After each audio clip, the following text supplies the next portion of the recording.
एक अत्यंत ऐतिहासिक असा कार्यक्रम माझ्या परळीमध्ये, माझ्या बीड जिल्ह्यामध्ये होत आहे। माझ्या विभागाच्या माध्यमातून महापशुधन एक्स्पो हे वैद्यनाथाच्या परळी नगरीत शिवरात्रीचं औचित्य साधून होत आहे। यासाठी मंचावर उपस्थित माझे वडील बंधू, माजी मंत्री आमदार धनंजयजी मुंडे मंचावर उपस्थित, या कार्यक्रमाला आवर्जून उपस्थित आमचे व्हीसी, तसेच आमचे सचिव, या जिल्ह्याचे कलेक्टर, आमच्या नगराध्यक्ष आणि इथे उपस्थित सर्व शेतकरी तर तुम्ही नक्कीच आहात, सगळे सर्व लोकप्रतिनिधी आहात।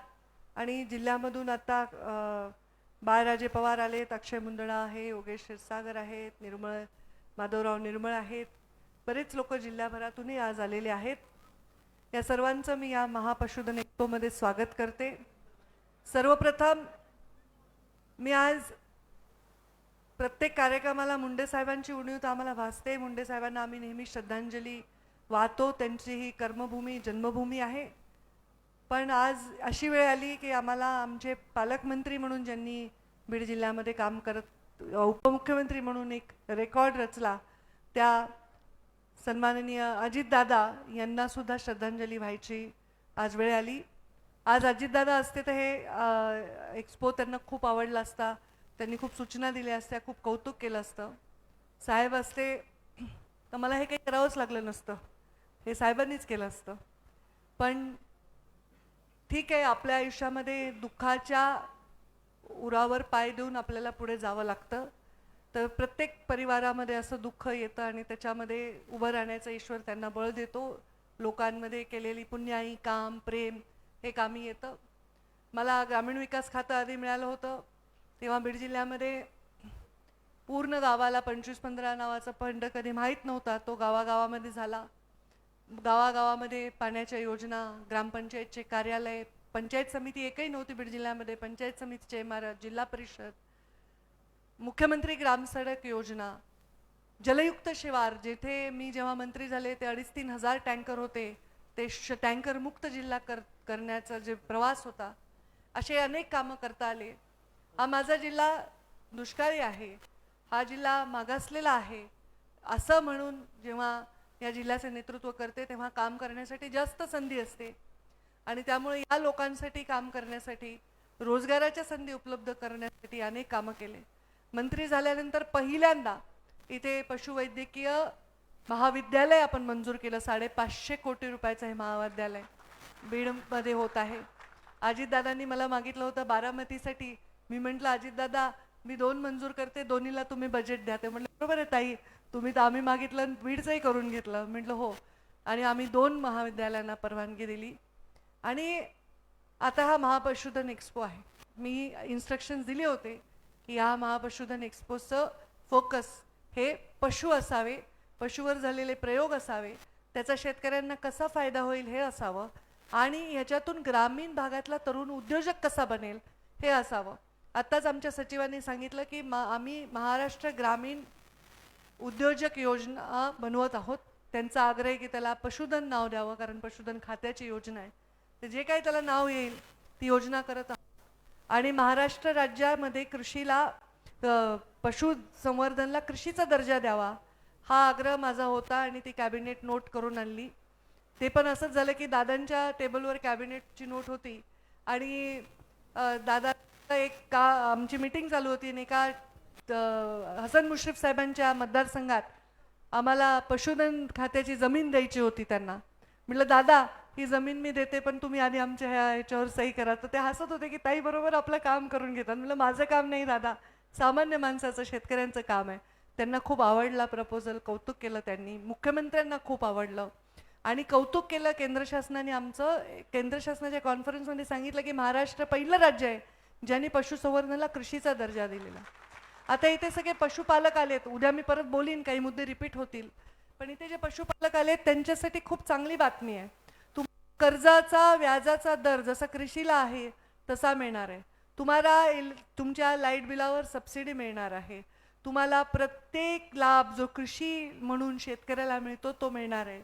आणि त्याच्यामुळे पशुधनामध्ये वाढ होण्यासाठी, पशुउद्योग वाढवण्यासाठी आपल्याला फार मोठी मदत मिळणार आहे. ते तर व्याजच नाही, ते पण त्यांना लागू पडेल की 3 लाखाच्या वरतीच फक्त व्याज लागू पडेल. व्याजाला सबसिडी मिळेल, आपल्याला सोलारमध्ये सबसिडी मिळेल, आपल्याला इलेक्ट्रिसिटीच्या बिलावर सबसिडी मिळेल. अत्यंत चांगली ही योजना आहे. त्यामुळे या पशुपालकांसाठी खूप चांगला हा निर्णय आम्ही घेतलेला आहे. अशा अनेक निर्णय आम्ही घेत राहू. आज मला आनंद आहे की एक छान असं पशुधन एक्सपो इथे होत आहे. तुम्ही सगळे त्या पशुधन एक्सपोचा लाभ घ्या. मी कुठे जाणार नाही, धनुभाऊ कुठे जाणार नाही. आमच्यावर फोटो काय काढायचे जिल्ह्याच्या लोकांना, परळीच्या लोकांना? ए किती कोण आहे रे, कोण आहे, कुणाचा फोन आलाय त्याला? आमच्या पेक्षा मोठ्या कोणाचा आलाय का? जोरात फोनवर बोल. तर महा पशुधन एक्सपो मध्ये तुम्ही फक्त पशूंकडे बघा,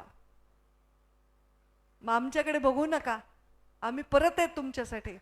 तुम्ही आमच्यावर फोटो काढायचा, गर्दी करायची, घाई करायची काही करू नका. प्रत्येक गोष्ट नीट बघा, तुम्हाला त्याचा कसा उपयोग करून घेता येईल हे बघा. आणि आम्ही उद्या मुख्यमंत्री महोदय येणार आहेत. सुमारे 10:30 वाजता सभामध्ये लोकांनी बसायचे, जे ग्रामीण भागातील आलेले लोक आहेत. आणि मुख्यमंत्री महोदय आल्यानंतर राष्ट्रवादी पक्षाचे, म्हणजे आमचे महायुतीचे, जे शिवसेनेचे आणि आमचे भाजपचे, असे 5-5 महत्त्वाचे लोक हेलिपॅडला जातील त्यांना रिसीव्ह करायला. 5-5 महत्त्वाचे लोक इथे एंट्रन्सला त्यांचं स्वागत करतील. आणि बाकी ते बग्गीमध्ये बसून ते एक्सपो बघणार आहेत. त्यामुळे ते एक्सपो बघत असताना आपण त्या बग्गीच्या बाजूला गर्दी केली, त्यांना प्राणी दिसणार नाहीत. प्राणी पण डिस्टर्ब होतात तुमच्या गर्दीमुळे, घाबरतात. तर त्यांना ते बघू द्या. आपल्या परळीत आपण किती चांगलं आयोजन केले हे त्यांना बघू द्या. फोटो काढण्याचा वगैरे तिकडे उधम करू नका. ते सगळं बघून जेव्हा स्टेजवर येतील, मग स्टेजवर आल्यावर जो कार्यक्रम प्रोटोकॉल प्रमाणे आहे तो होईल. तर माझी हीच विनंती आहे की उद्या सगळ्यांनी सहकार्य करा. मी इथेच राहणार आहे. पूर्ण शिवरात्रीचं महादेवाचं दर्शन घेतल्याशिवाय जाणार नाही. पूर्ण पशुधन एक्सपोचं पॅकिंग करूनच जाणार आहे मी. तर त्यामुळे पुन्हा जेवढ्या लोकांना भेटायचं आहे, काय करायचं करू. इथे आता स्पर्धा होणार आहेत, ते पण बघा. छान स्पर्धा आहेत की कसं बैलांचं ते मूल्यांकन करतायत, की बकऱ्यांचं करतायत, श्वानांचं करतायत, छोट्या छोट्या हायब्रिड. एक गिनीज वर्ल्ड रेकॉर्डमध्ये एक म्हशीचं एक त्यांनी प्रयोग केला आहे. जशी पुंगनूर गाय आहे तशी ती म्हैस आहे, मुरा, बरोबर. तिचं छोटं वर्जिन आणलंय, तर त्याला गिनीज वर्ल्ड रेकॉर्डमध्ये नाव. त्यांच्यावर फोटो काढा ना, आम्ही तर आहेच पुन्हा. तर ते बघा, त्याचा अभ्यास करा. तरुण मुलांना विचार सांगते, 50% सबसिडी आहे. 1 कोटी जर तुम्हाला खर्च असेल तर 50 लाख रुपये सबसिडी आहे. तर असला उद्योग आहे का कुठे 50% सबसिडीचा? काही काही ठिकाणी अजून जास्तीची सबसिडी मिळू शकते. तर 5-10 लाखाचे फंड मागण्यापेक्षा मला बकऱ्या मागा, गाई मागा, कोंबड्या मागा. आणि मी त्या अधिकाऱ्यांना सांगते की आमच्या कोंबड्या आणि बकऱ्यांचं पूर्ण रक्षण करा. आज रात्रीतून कोंबड्या आणि बकऱ्यांची संख्या कमी नाही झाली पाहिजे. खूप भूक लागली म्हणून नेले उचलून, तसलं काही करू नका, बरोबर आहे ना? हा, पुन्हा शिवरात्र तर परवा आहे ना, उद्या काय होईल त्याच्यामुळं म्हणलं करू नका. आजही एकादश आहे म्हणा, काही नाही. पण ते नेऊन ठेवून खातील ना पुन्हा, ते काही हुशार आहेत आपल्यापेक्षा. म्हणून म्हणलं बकऱ्यांची आणि कोंबड्यांची काळजी घ्या. तर तुम्ही सर्वजण पूर्णपणे याचा लाभ घ्या. शहरात राहणाऱ्या माणसालाही 2-4 एकर शेती असते गावाकडे. बघा काय करता येण्यासारखं आहे, बघा काय प्रयोग आहे. कमी जमिनीत सुद्धा कसं वरती बकरी, खाली कोंबड्या, खाली फिश पॉन्ड करून कशी शेती करता येईल. शिकलेल्या मुलांनी आपापल्या शेतीत हे प्रयोग करावे असा माझा आग्रह आहे. 50% 75% सबसिडी असताना हा प्रयोग करायला गेलात तर तुम्ही उद्योजक व्हाल. 10-5 हजार रुपये कमवण्यापेक्षा तुम्ही 4 माणसांना हाताखाली ठेवाल जर तुम्ही मोठा प्रयोग केला तर. आणि त्याला सगळा दर्जा कृषीचा असल्यामुळे सबसिडी, सोलार बिलार काही अडचण येणार नाही. माझी इच्छा आहे की ग्रामीण भागातील तरुणांनी उद्योजक व्हावं. जेव्हा इथे महाविद्यालय होईल तेव्हा खूप तुम्हाला सपोर्ट मिळेल, तिथे रिसर्च होईल वगैरे. सगळे डिटेलमध्ये आता काही बोलणार नाही, कारण आज भाषणाचं औचित्य नव्हतं. धनुभाऊ म्हणले नाही मी बोलणार, त्यामुळे मला त्यांच्याही वतीने बोलावं लागलं. आता सगळ्यांना एवढीच विनंती आहे की आपण ह्या पूर्ण 3 दिवस याचा लाभ घ्यावा, सर्व शिस्तीने पालन करावं. उद्या मुख्यमंत्री महोदय येणार आहे, तर 10:30 वाजता आपण आपल्या खुर्चीवर जाऊन बसावं. जी पदाधिकाऱ्यांसाठी, डायरेक्टरसाठी, पत्रकारांसाठी जे आरक्षित गोष्ट ठेवलेल्या खुर्च्या सोडून बसावं. आपण सर्व परळीचे लोक यजमान आहोत. बाहेरचे कोणी आले तर उठून त्यांना खुर्ची द्यावी. मग स्टेजवर सुद्धा जर कोणी आमदार तुल्यबळ कोणी आलं तर पण